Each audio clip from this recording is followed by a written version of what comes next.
흩어졌던 제자들이 예루살렘에 다 모였습니다. 아마 그 자리에는 11 제자들 그리고 여인들, 엠마오에서 온 2 제자들이 모였을 것입니다. 그 자리에서 그들은 부활에 대한 이야기를 나누고 있었습니다. 부활을 목격했기 때문입니다. 특별히 엠마오에서 합류했던 2 제자가 부활하신 예수님을 만난 이야기를 그들에게 하고 있었을 것입니다. 제자들이 예수님의 부활에 대해서 이야기하고 있을 그때 예수님이 제자들에게 나타나셨습니다. 그리고 하신 첫 말씀이 너희에게 평강이 있을지어다 입니다. 왜 그런가 하면 그들은 지금 두려워하고 있기 때문입니다. 38절에 예수께서 이르시되 어찌하여 두려워하며 어찌하여 마음에 의심이 일어나느냐. 지금 그들은 두려워하고 있고 그들은 지금 예수님의 부활에 대해서 의심을 하고 있습니다. 그래서 부활하신 예수님이 그들에게 나타나셔서 그들의 두려움을 평강으로, 그들의 의심을 확신으로 바꾸어 주시고 있습니다. 자, 39절에서 어떻게 하십니까? 내 손과 발을 보고 나인 줄 알라. 또 나를 만져보라. 영과 살과 뼈가 없으되 너희 보는 바와 같이 나는 있느니라. 예수님께서 보라고 말씀하시죠. 나를 봐라. 그리고 나를 만져봐라. 나는 영이 아니다. 나는 유령이 아니다. 나는 실제로 살이 있는, 육이 있는, 그렇게 부활했다라고 말씀을 하고 있습니다. 그럼에도 불구하고 41절 보시면 그들이 너무나 기쁨으로 아직도 믿지 못하고 놀랍게 여길 때 예수님께서 보여주시고 만지라고 하셨음에도 불구하고 그들은 여전히 그것이 믿어지지가 않았습니다. 그래서 주님이 어떻게 하십니까? 여기 무슨 먹을 것이 있느냐 하시니 구운 생선 한 토막을 드리니 받으사 그 앞에 잡수시더라. 예수님께서 이제 음식을 먹으심으로 말미암아서 내가 정말로 부활했다는 것을 다시 한번 제자들에게 증거를 하고 계십니다. 자, 보는 것, 만져보는 것, 그리고 경험하는 것 굉장히 중요합니다. 우리의 이성, 우리의 경험 중요하죠. 근데 믿음이라는 것은 우리의 이성을 넘어서는 것이고 우리의 경험을 넘어서는 것입니다. 이성과 경험이 예수님을 믿고 확신하기에 이르는 중요한 과정이고 중요한 역할을 감당하지만 믿음이라는 것은 이성과 경험을 넘어서는 것입니다. 주관적 체험의 한계성을 항상 갖고 있기 때문입니다. 우리가 기독교 역사를 보면 중세 청년은 은혜의 시대였습니다. 은혜가 지배했습니다. 그 시대의 모든 사람들은 하나님이 세상을 창조하셨다는 신존재를 다 인식을 하고 있었습니다. 그런 다음에 르네상스가 일어나면서 이성주의로 넘어갑니다. 은혜 위에 이성이 지배하게 됩니다. 그런 다음에 합리주의, 경험주의, 그리고 구조주의, 그리고 해체주의까지 그렇게 사상이 바뀌는 것을 우리가 확인할 수가 있습니다. 이성 반드시 필요합니다. 경험 반드시 필요합니다. 그 이성과 경험을 통해서 우리는 그리스도를 믿을 수 있고 또한 확신할 수 있기 때문입니다. 그러나 이성과 경험은 항상 한계에 있다는 것입니다.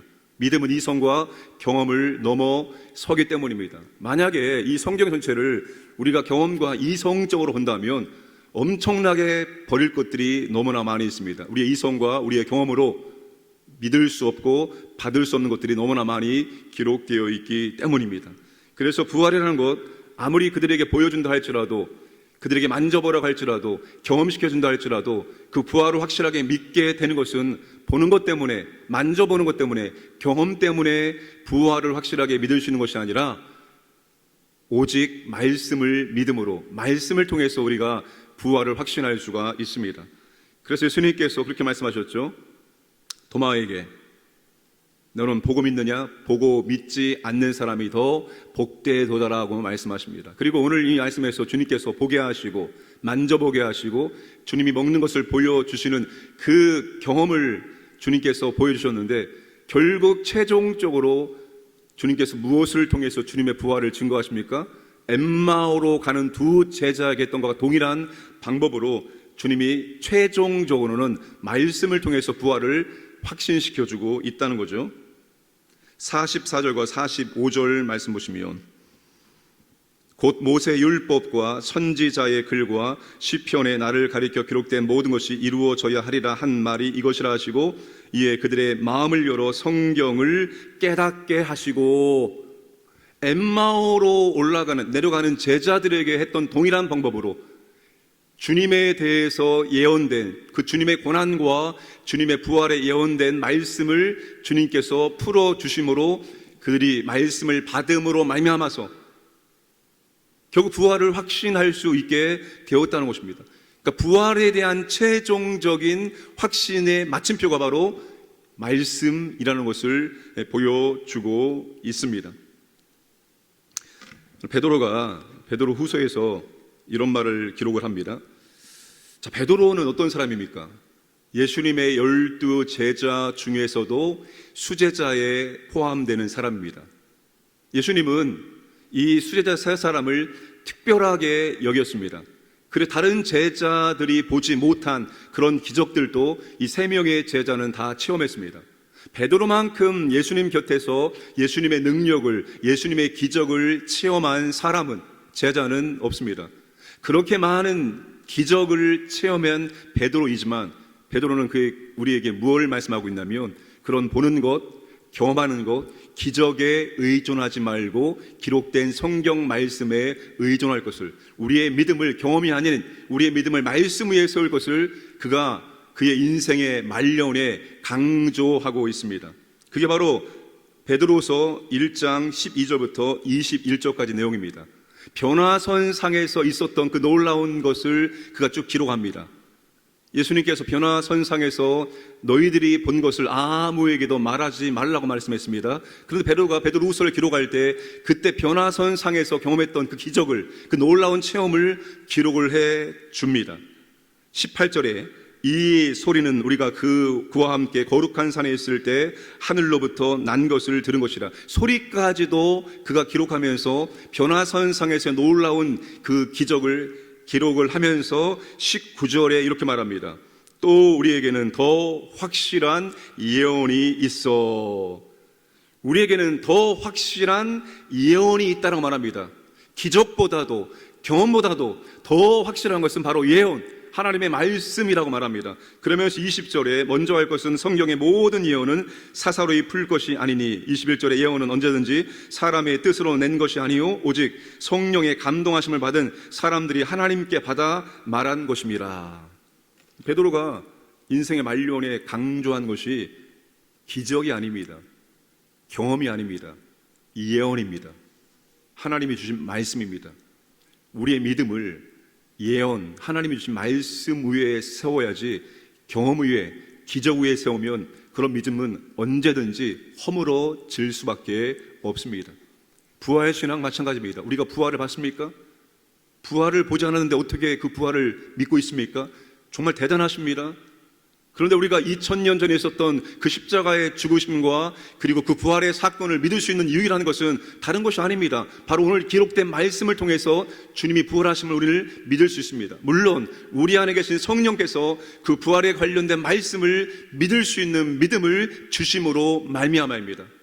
오늘 저와 여러분들은 그래서 항상 기록된 말씀 중심의 신앙생활을 하셔야 됩니다. 경험이 아닙니다. 체험이 아닙니다. 경험이 필요하고 체험은 필요하지만 경험주의에 빠지거나 체험주의에 빠지거나 신비주의에 빠지면 잘못된 신앙생활을 할 수밖에 없습니다. 그런데 가장 사람을 손쉽게 이끌어갈 수 있는 방법은 신비주의입니다. 그래서 이 사람들이 사용하는 것이 신비주의, 체험주의입니다. 그것만큼 사람을 쉽게 현혹시키고 사람을 이끌어가는 수 있는 방법이 없습니다. 제일 좋아요. 신비주의, 체험주의. 그러나 우리는 절대로 체험주의에, 신비주의에 빠진 것이 아니라 말씀 중심의 신앙생활. 말씀이 그렇다고 하면 그런 줄 알고, 아니라고 하면 아닌 줄 알고, 말씀이 하라고 하면 하고, 하지 말라고 하면 하지 않는 것. 여러분, 이것만큼 단순하고 이것만큼 우리를 자유케 하는 것이 없습니다. 그래서 야고보는 이 율법을 우리로 하여금 자유하게 하는 율법이라고 했습니다. 말씀대로 살지 않을 때는 우리가 자유하지 못합니다. 그런데 희한하게 말씀대로 살아가면 우리가 자유케 되어집니다. 왜 우리가 자꾸 어딘가에 묶이느냐? 그것은 말씀대로 살지 않기 때문입니다. 말씀은 절대로 우리를 다시 얽어매는 게 아닙니다. 말씀대로 살면 살수록 우리는 자유케 됩니다. 그게 말씀의 능력이에요.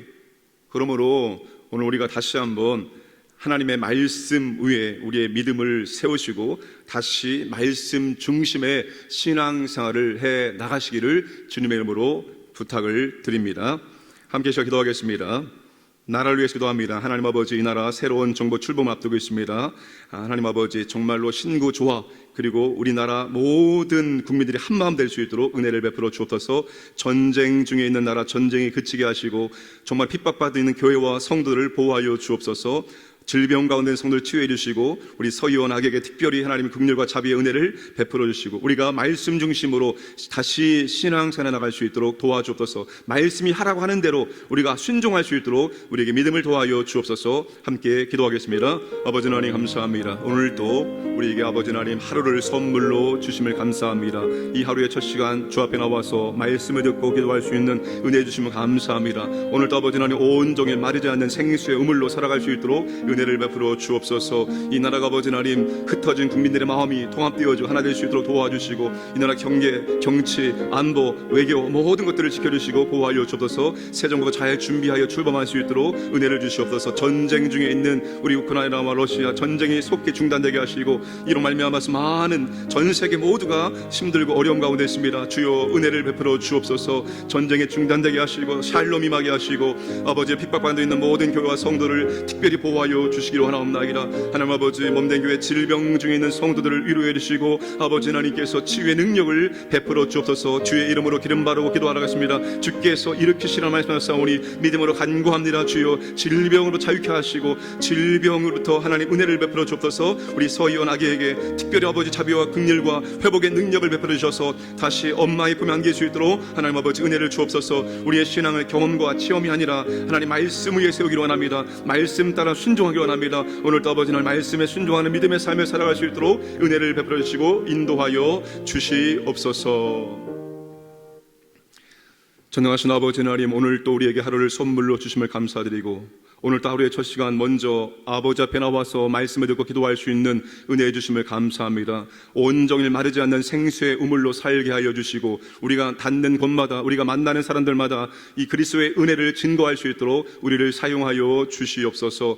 경험이 아니라 체험이 아니라 신비가 아니라 우리가 온전히 말씀 중심의 신앙생활을 할 수 있도록 은혜를 베풀어 주옵소서. 하나님 말씀이 하라고 하면 하고 하지 말라고 하면 하지 않고 정말 그렇게 말씀 따라 순종할 때 놀라운 은혜를, 놀라운 능력을 체험할 수 있도록 은혜를 허락하여 주시옵소서. 특별히 아버지 몸된 교회 가운데 정말 하나님의 은혜가 필요한 주님의 백성들이 있습니다. 질병 때문에, 물질 때문에, 사업정 때문에, 갖가지 이유 때문에 하나님의 은혜를 간절히 간구합니다. 우리 하나님께서 때에 따라 덮는 손길로 필요한 은혜를 공급해 주심으로 하나님의 능력으로 모든 것을 감당할 수 있도록 역사하여 주옵소서. 하나님 아버지, 고단하고 피곤하고 힘들고 어려워도 우리의 삶 가운데 기도와 찬송이 멈추지 않게 하여 주시고 그 기도와 찬송으로 힘들고 어려운 과정을 인내하고 순종하고 이겨낼 수 있도록 은혜를 허락하여 주시옵소서. 오늘도 우리 광인의 모든 가족들 가정과 또 직장과 사업장을 보호하시고 하나님의 은혜와 사랑을 체험하고 하나님께 감사하고 찬송하는 복된 날 될 수 있도록 역사하여 주옵소서. 감사드리며 모든 말씀 예수님의 이름으로 기도드리옵나이다. 아멘.